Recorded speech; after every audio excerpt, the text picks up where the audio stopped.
All right, guys. Hey, welcome to the show this week. Appreciate you guys tuning in week after week. Hopefully, you guys are getting some value out of all this stuff. I've had a lot of requests lately, so we're doing a specifically requested Lauren Williams Grand Prix 3. I'm not sure which year you wanted. This is, I think, the most recent year, or the recent one that came around. That was the third one. Next week, we're going to be doing Ramnarong, and then the week after that, we're going to get into Daehoon, who I really like watching. This one actually really fits right into what I've been covering and what I've been helping other people with because a lot of film that's been sent to me has been front leg fighters. Lauren Williams has a very well-rounded front leg game. A little bit different. He plays her front leg game differently than the Iranian. And she kind of exemplifies why I go into and why I coach certain things when I see a front leg fighter. We're going to see here a lot of almost like the Iranian where she's forcing a situation so she can use one of her weapons that her opponent doesn't have an answer for. And a glimpse at the end as to really why. Like I don't really watch female fighting that much because the game is a lot more lead leg centric and it's a lot different than heavyweight game. And so I usually just watch more welter middle heavyweights for my division. But yeah, let's get into it. This one I don't think should be too long. It's a some great ideas here to take home for you guys who are front leg fighters. And of course, it would load. Come on, YouTube. Okay, here we go.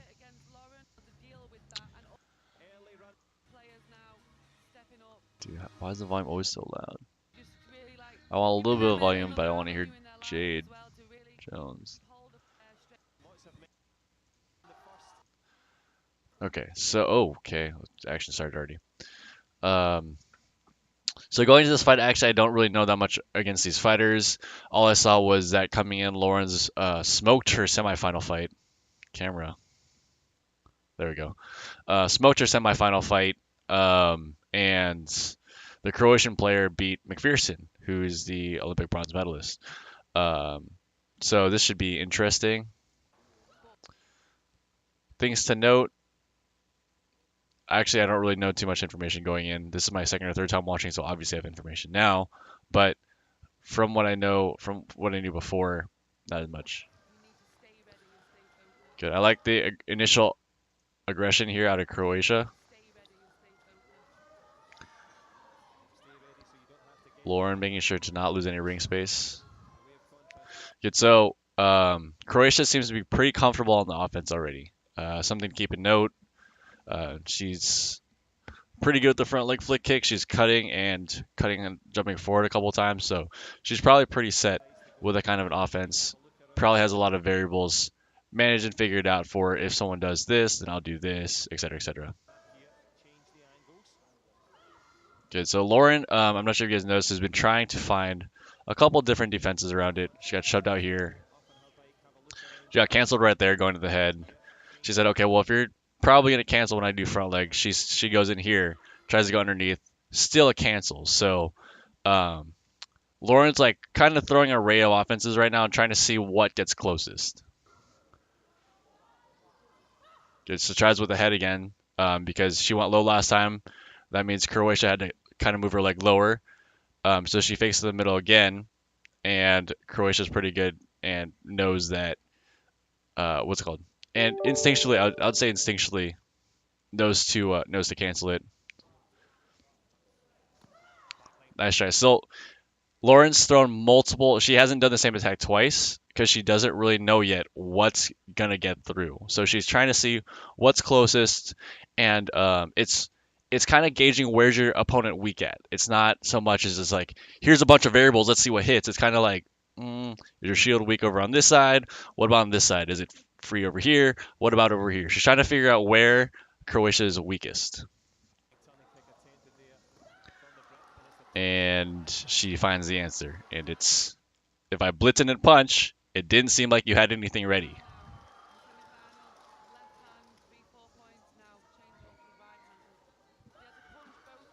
Ooh, nice try for a second. Oh, wow. Nice try on the out in. Okay, so Croatia knows defensive wise. In the clinch, there's going to be something coming from the back I can't see. I like how she tried it a second time right here, right away. This time expecting the cancel, because if she slides in and punches, Croatia's smart.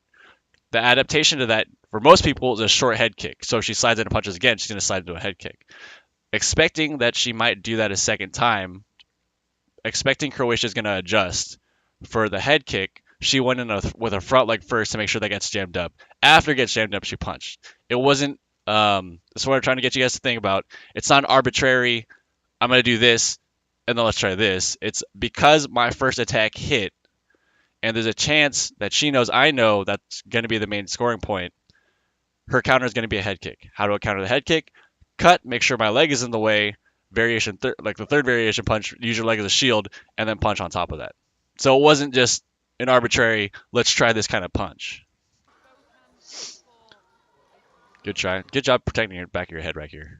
I don't know if you guys, let's see if I can show you guys a glimpse of that. I've been trying to get a lot of people to do this.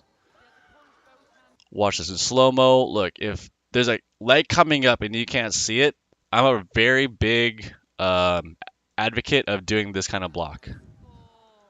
I do that block a lot. It protected me against China in the 2016 Asian Champs 3 times where he crescent kicked from behind my head and it was coming up and I didn't even know where it was coming from. I just blocked like this, covered the whole back of my head, and hit my hand. After the third time, he stopped doing it because he's like, dude, it's not getting through. I'm a big proponent of just getting your hand behind your head and covering the back of your headgear with sensor, like covering the sensor of the back of your headgear and denying points that way. So very good. Small takeaway from that. Good job on that by Croatia. Good. So I'll go into a little bit more. I'll explain a little bit more later. So notice even though she scored the punch, she's not just going straight and punch every time because that makes her too predictable. Croatia's go with her front leg as well, can time the head kicks. So she's still throwing in variations on her offense. The flick kick, I've seen a lot of you guys doing that one. But she mixes that in, not with just a flick kick. She has a strong cut. She can cancel punch. She can kick.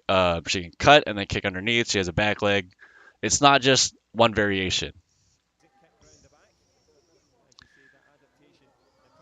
And what I want to bring up too is I see a lot of you guys doing the flick kick or have that front leg, but um, I would argue that a big complement or a big base to that is you need to have the strong cut because if they don't respect your cut kick, it's very easy to defend just a single block to the body and then follow up after that. If you have a strong cut, they have to deal with that. They have to it rocks back their momentum. It holds them in place.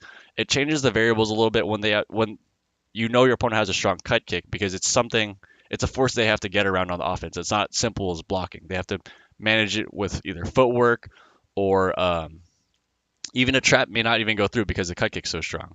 So if you're going to play that front leg game, it's very imperative that you have that strong front leg cut kick to back it up because it's too easy to cancel like the flick kick and it's too easy to move around only like a lead leg round kick force. If it's in the front because there's not too much power generated, but there's a lot of power generated on a cut. Good. So Lauren knows exactly what she's looking for now. It's the punch. Croatia does not have, nor has shown any defense against the punch. She doesn't turn her body. She doesn't put up her hand the way Daehun used to cover. Like Daehun used to have this weird cover where he got punched. He'd turn his shoulder and whole arm in like this, and then it'll look like you're punching him in the arm, so refs wouldn't give it to him. He hasn't been doing it as much lately. I think because no one punches against Daehun anymore. But that's one of the defenses. It doesn't seem like Croatia has a defense, so Lauren's entire offense now is going to be predicated on throwing variables around, like baby deal with this, deal with this, deal with this, and then throw the punch in. The whole time she's trying to condition her opponent to not to guess so she can get the punch in. It wasn't like earlier where she's just throwing in guesses. She's throwing in those guesses earlier in the match to see where the armor's weak. Now that she's found where the armor's weak, she's like, okay, cool. I know I have to get her to expose that. So let's throw in these variables, make her like jumble up her defense a little bit. And then when she feels like there's opportunity, expose that weakness a second, third time, fourth time, etc. Yep, there it is. Oh, this is a much better angle for us. So this is what I was talking about. The behind the head block for an out in you can't see. So looking down, you can see that she has one foot up. That means the other foot's coming around. If you're looking down at your opponent's feet and one of the foot leaves the ground, I can almost guarantee, and their body weight's moving, I can almost guarantee that foot's coming up to try and hit you somewhere. And it's probably not in the body, especially if you're that close as behind the back. Now watch what Croatia does with her hand. See, you guys are so fast. Got to go 0.25. Run in slow motion.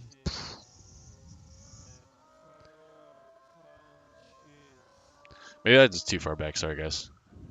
Oh, nope. That's too far forward. Here it is. So watch this arm. Watch this arm. Watch this arm. And covers. Covers it just by throwing her hand around the back because that leaves, dude, she either has to fit her foot in this small gap here, which is really small, or she has to somehow skim the top of your headgear and hope she doesn't miss on the top on its way down because Lauren can't even see where she needs to throw her foot. She just knows usually it's open, so I'm going to throw it. So I'm a big proponent of learning how to cover like this inside the clinch. Big proponent. Outside the clinch, different set of covers. Inside the clinch, I would say if you can't see the crescent kick, dude, it's coming up from behind your head. Do this.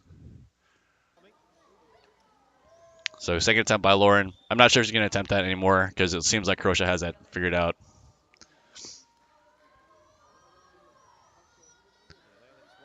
Ooh, very close, very close.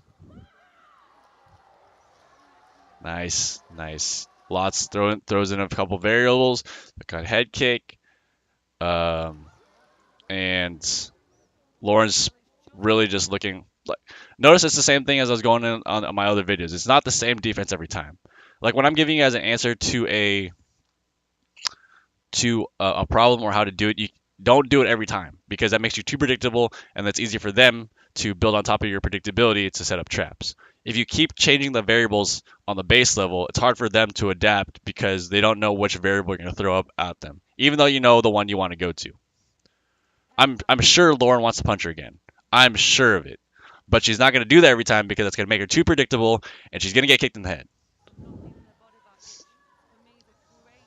Even that time, like that could have been maybe an opportunity. She didn't even go to the head. It was a nice body kick that she could have followed up on. Lauren didn't feel like it was safe. She didn't feel like the I don't have a word for it yet, but it didn't seem to Lauren like Red had forgotten about that she had just gotten punched. And so because that threat alert is still there, she feels like that threat alert is still there in the opponent. She doesn't throw it yet.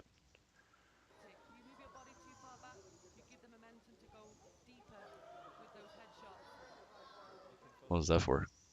I think. Oh, this is where they check the armor. It goes on for like 10. Oh, these highlights. Okay, we just started at a weird camera angle. Oh, that's pretty cool. Okay. Nice try. So that might have just been a call by the coach. Usually after a break, when players do stuff at pro level, there's usually a call by the coach because I can guarantee at the pro level, the coach usually isn't just chilling there, sitting like, well, I guess we'll wait till they come back. I can guarantee their coach is giving instructions for a tactic to use.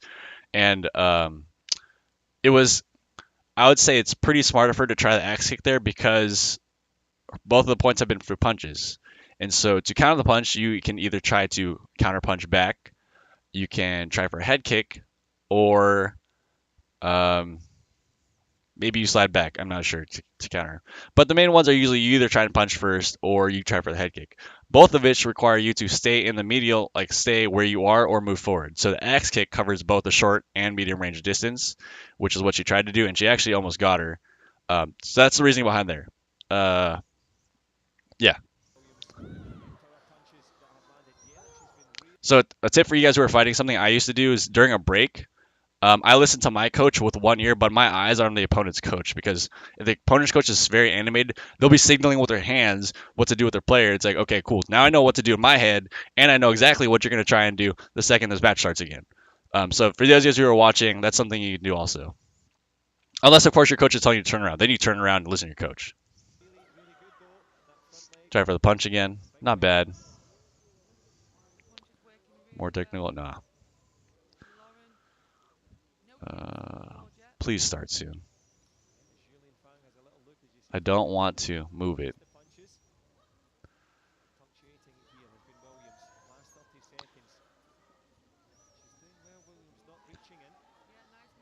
Good. So, Red's adjustment here was to try and do a couple short to the body, short to the head flick kicks. Given that my opponent's fighting me off the line, if it's 1-to-1 and I kick once and they kick once, then yeah, sure the flick is fine. But my adjustment for Red would have been slightly different. It would have been a lot more short aggression to the head and then maybe follow the cut low because both of the scores have been on punches, and best way to counter the punch is just a straight head kick. Um, Given that though, and Lauren Williams' strength with her cut and her follow up maybe after, like let's say you mess up on your cut, her ability to capitalize on that on you missing may be too big of a thing for them to deal with. So that might have been why that adjustment was there. Wow, they get well a little bit of home court because her punch was a little bit, it was good, but it was kind of bent. But also something to note: the last two defenses here, Lauren didn't really react much. She just kind of slid back. She kind of fought her in place, and she let Red feel comfortable moving forward again. And then she blitzed forward for the punch.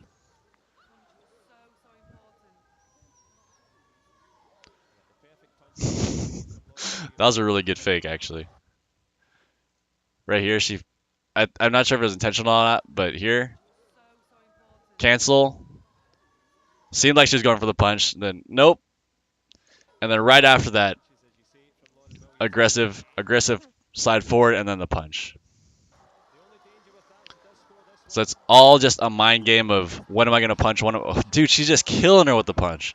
Um, all of a mind game. Even though you know what you're gonna do, you still have to use mind games on your opponent. Like you still have to make them doubt when you're actually gonna use it, so you don't become predictable. Like I was talking about a variable defense with Damien. This is like a variable offense. Same thing that the Russian does in round 3 of that other fight I covered a little while ago. And that's the end of the first.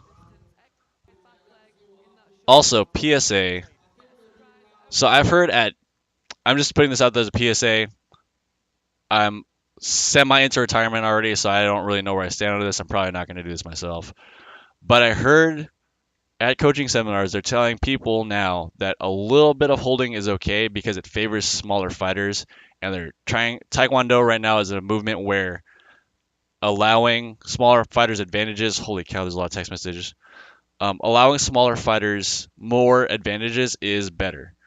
And so a small grab, split second grab, is being allowed into I remember hearing either pro scene and also in the USA scene. It's been said at some seminars now.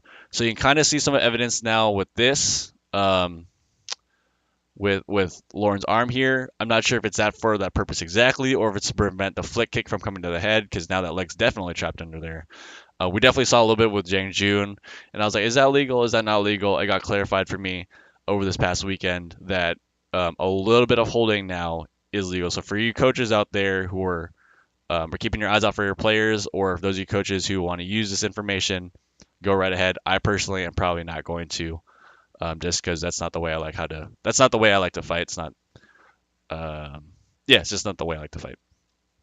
Anyway, I think doing that small hold though is going to bring out a whole new meta. That's a small change. I feel like the refs or the Kuka one or whatever the governing body has made, and I don't know if they realize how big of a change that is to the dynamic of people's kicks and the different techniques that can be used. So that way that unfolds later will be interesting. They may take that away and they may keep it. I think they're testing it right now to see how it's going to be. But that's a PSA. PSA to you guys out there. Second round. So what information do we know? Wow. Okay. Action right off the bat. Information we know. Lauren has a very good full game lead leg game. So full lead leg game, meaning she has a cut, she has a flick to the head kick. She also can pair it with a back leg if she needs to get around the cut. She can also has a backhand punch. There's a lot of offensive weapons. Defensively wise, I haven't really seen too much. She's very good at managing the distance, and then kind of almost punching even defensively. Croatia seems to be very good at canceling, has a flick kick. Like I said, I haven't really seen her other fights yet, so I don't have that much more back information to give you guys. But information going into this one, Lauren's going to be trying to punch. Croatia needs to find an answer for it. Short head kick, faster punch on her own. or I mean, even a short side kick, like a really short side kick that's glancing on Lauren's way in, maybe. We'll see. Nice try with the punch again. Good follow up. Nice. Good offense. A lot of variable, a lot of change up on the offense. Very nice. Very close.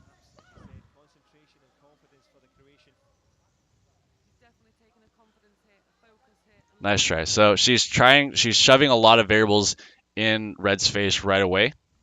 I like the flick kicks a lot, especially because Red seemed to be a big proponent of it seemed like canceling is a big part of her defensive game.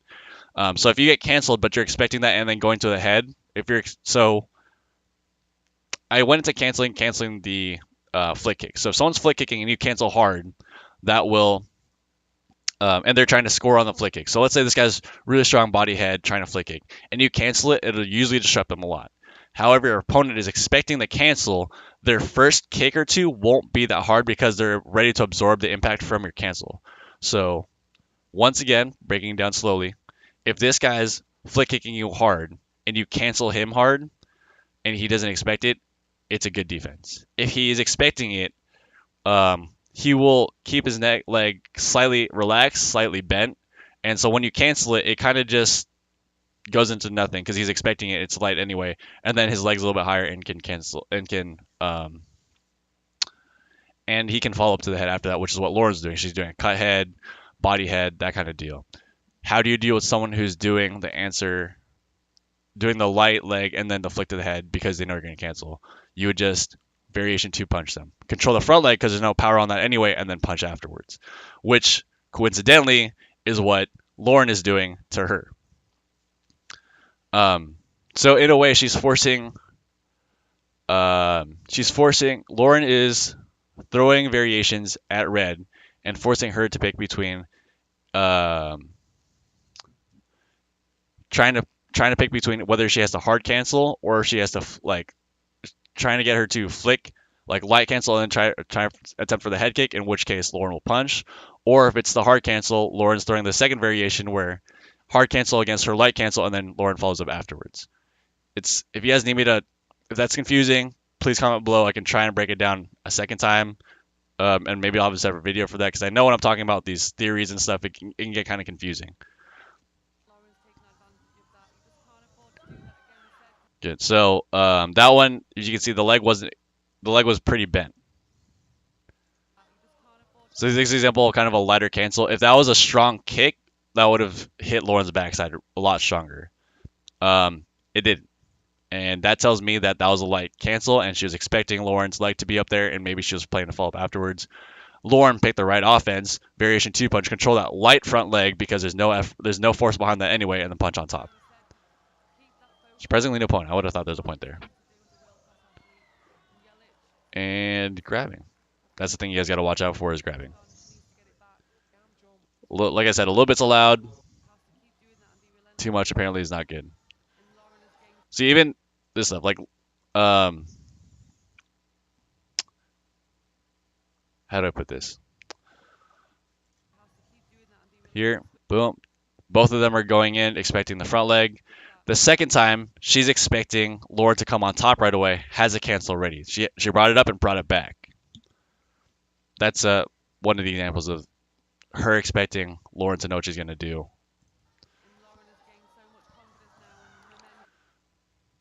Yeah.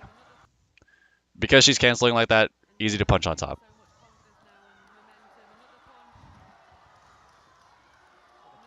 Good. Croatia trying to punch on her own. Good try.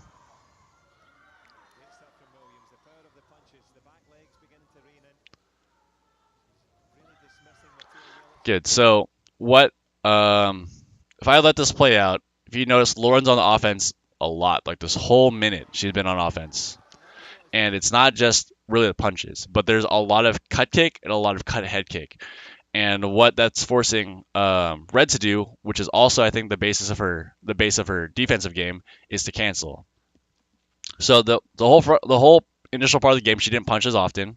She did a lot of cut head kick, a lot of cut stuff that's kind of absorbs a cancel, but The cancel is still a good answer for her. And then the one of the things that cancel is not an answer for is a punch. And so GBR here forces those variables, conditions her, forces those variables where red feels good canceling, and then when Lauren feels like good, she's canceled enough, she's probably conditioned to that mindset, she goes with a punch.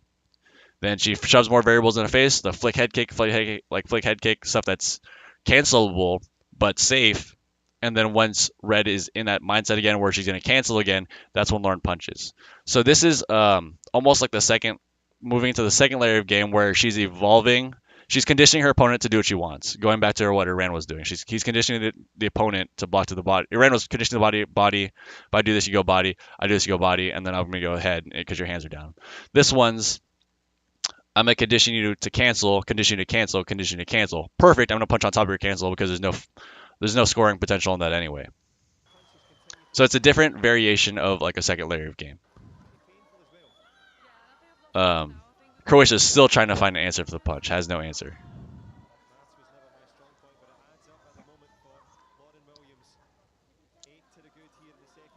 Yeah, I'm not sure if you guys noticed that, but like the cut axe kick is nullified.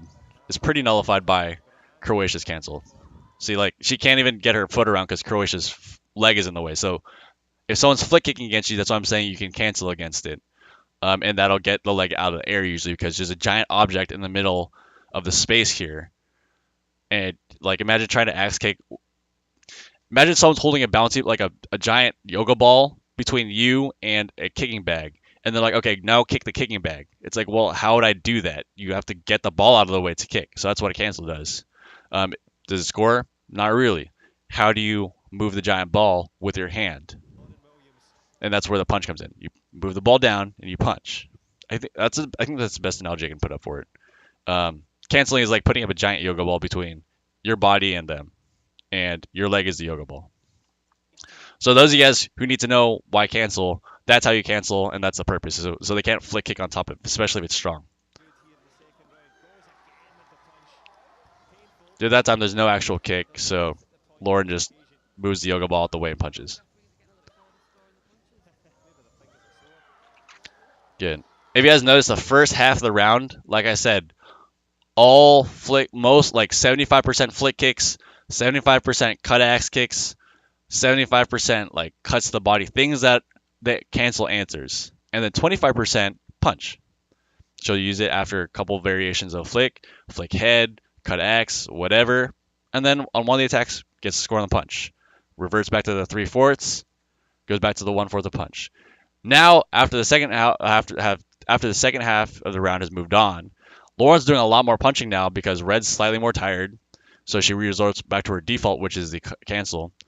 And she's been conditioning her all around to just cancel on almost every move attack I make, so that baits the front leg cancel to come up a lot, hence the punch. Nice upper body power there, pushing her back. Punch! Oh, no punch. Red's finally using her back leg. Dude, Red's trying to adapt by doing a short body kick, and I think maybe that would work because potentially it could work. I mean, these guys are fighting the highest level. I would recommend more of just short axe kick. That may not be in the repertoire. I don't really know. Other answer is you turn your shoulder all the way over.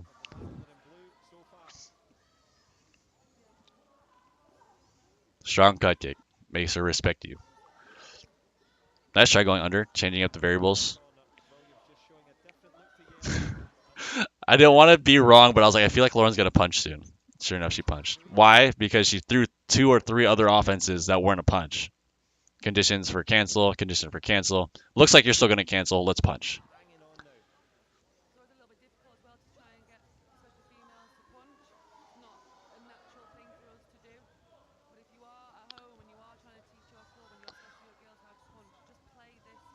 Maybe not this one. I think maybe on the next 1 or 2 she's going to try and punch. Okay. Once again, why? Because she's throwing things that the cancel answers that are safe for her. She can cancel on the flick kick, they'll end a clash. If she canceled on the cut, well, they're both just leg distance away. She just leans back on her cut. No harm, no foul. But that did get Red to shoot her cancel twice. The third time, probably going to be a cancel now because that's what I've been doing. Well, here's punch. Red's trying to adapt. She moved back on that. So Red's kind of creeping into the game now. Last round, I'm pretty sure Lauren's just going to take this unless Red has a stunning answer. Okay, well, and do we need the last 5 seconds? Okay. Lauren on the offense right away. What I like too about this is Lauren, as I'm finding this watching more and more, Lauren goes offensive on the clinch. And so in the first 10, 15 seconds, even if she didn't attack after this attack, if she didn't attack a second time after this attack, that would still put Red in a defensive mindset for at least a couple more seconds, which eats a couple more seconds off the clock, which is more in Lauren's favor. So going blitz off the line like that, interesting tactic. It's not something I normally do, but interesting tactic, definitely.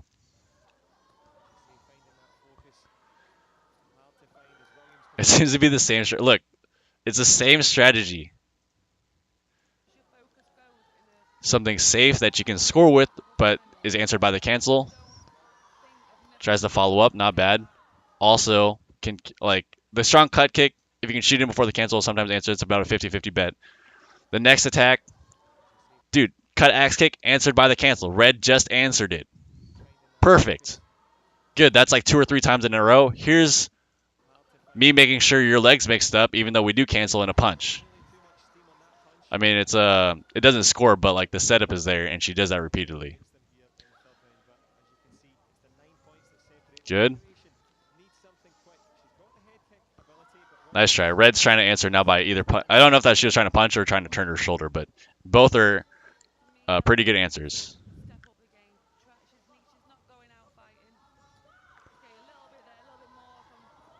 Nice punch. Okay, Red scored. Red needs to go on offense now.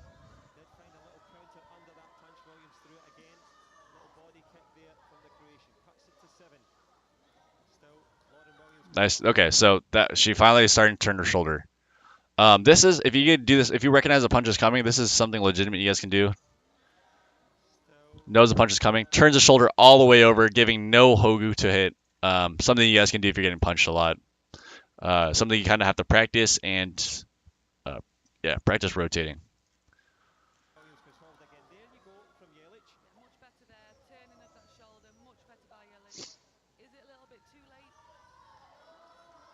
Red looks really tired. Ooh, nice try.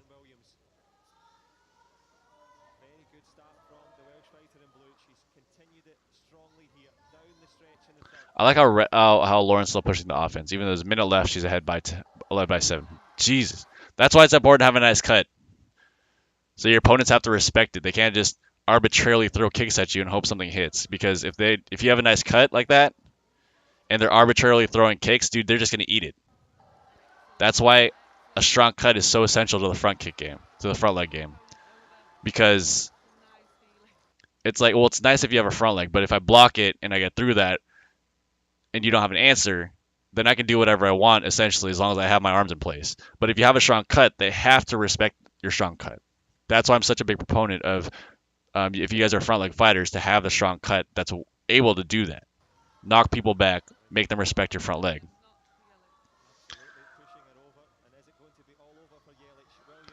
Nice punch. Couple outside techniques, once again, couple outside techniques. Things that are answered by a cancel, and then the punch. Getting called on the grabbing now. And the punch takeaway, okay. Maybe they said too much of that.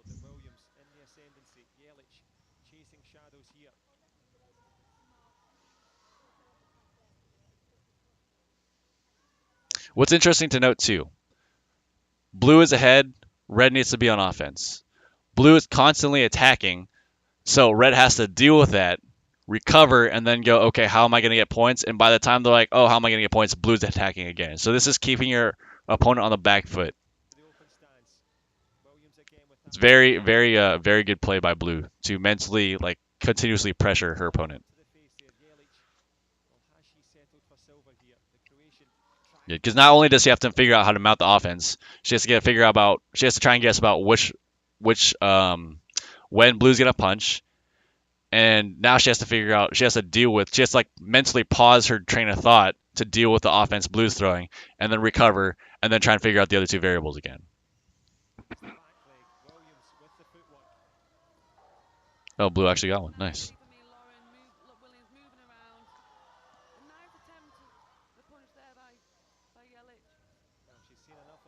Ooh, right away. As soon as they broke and went right away. Boom. Uh-oh.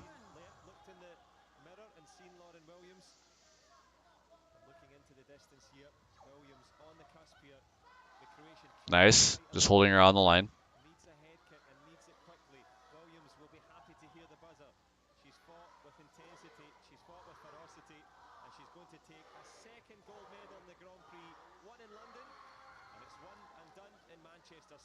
Ooh. That's some vicious offense, actually. So, a side note, I want to say, after actually watching this little offense right here, I mean, sure, there's Hail Mary kicks and everything, but, like, Red's offense looks pretty vicious. So, without knowing outside information, maybe I'm completely wrong. It looks like Red's pretty comfortable on the offense. So, the way Lauren played this variable defense, sometimes I'm going to move back, sometimes I'm going to be in place to cut, sometimes I'm going to slide and punch you, sometimes I'm going to be on the offense and cut punch you. But most of the attacks, what doing that variable defense kind of did, and fighting her on the line and very offensively, prevented Red from getting a runway to start, which is important. Because if your opponent works a lot on their offense with combinations, if they also work a lot with like aerial or dynamic stuff like jumping, turning, spinning, whatever, my advice to you guys, which I think Lauren, based on this little information I got from here from Red's offense, looked pretty good. Sound, no double stepping, whatever. It looked like a pretty sound offense. If your opponent's good at doing stuff like that, you need to fight them on the line and make sure they never get a runway to start attacking. And I think that's what Lauren did a lot of the times. Overall summary of this match: Lauren has the a complete front leg game, front leg cut, front leg flicks, front leg cut to the head, has the backhand punch, and has the back leg with a little bit of spin she showed in there too. Croatia looked like most of her defense was predicated on canceling, maybe kicking afterwards. And the answer that Lauren found was to punch. And then when she did find the answer, she didn't use that every single time because that makes her too predictable. She motion, uses another variable, throws in another variable. All of the variables condition her opponent into canceling, and then when she cancels, that's when she punches. And so for you guys, try and figure out what your opponent's trying to do or what you want your opponent to do, and condition that response from them. And then you get do the answer to that and get the point. Any other points to cover? That's about it. We're covering Ramnarang next week, and then 2 weeks from that, we're covering Daehoon, which should be a lot of fun for both of those fighters. 1, because I really like Ramnarang, and 2, because I also really like Daehoon. Till then, guys, thanks for tuning in. I'll see you guys next week. Oh, also, good luck at your state tournaments. I'm going to Fresno this weekend. Whichever one you guys are going to, good luck. Good luck to everyone, because this new system is kind of weird.